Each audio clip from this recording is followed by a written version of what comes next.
जाधव आणि त्याचप्रमाणे दर्शना चौगुले एकदा या दोघींसाठी प्रचंड टाळ्यांचा गजर आपण करूया।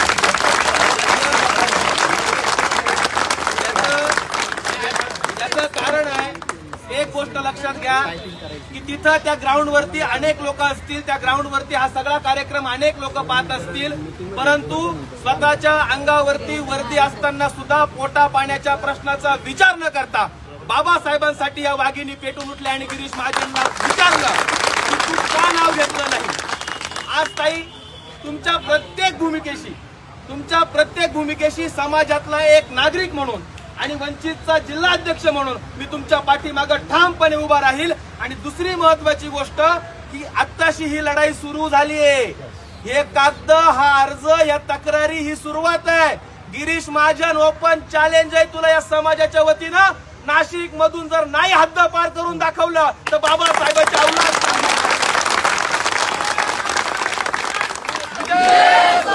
म्हणून या लढाईला ताईंच्या पाठीमागे आपण सर्व समर्थपणे उभा राहू।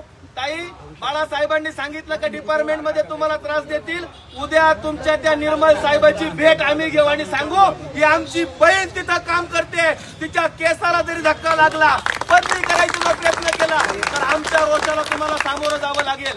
आणि आज आपल्या सगळ्यांच्या साक्षीनं आव्हाड साहेब, हा फक्त कागदावरती शाईनं लिहिलेला अर्ज नाहीये, हा या जिल्ह्यातल्या संतप्त लोकांच्या भावना आहेत।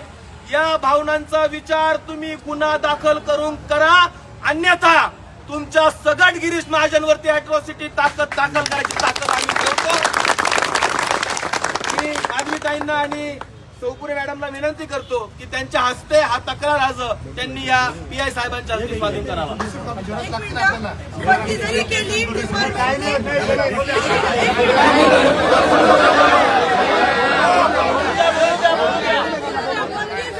डिपार्टमेंटने तरीही आम्ही घाबरणार नाही आणि बाबासाहेबांचं नाव मात्र पुसू देणार नाही।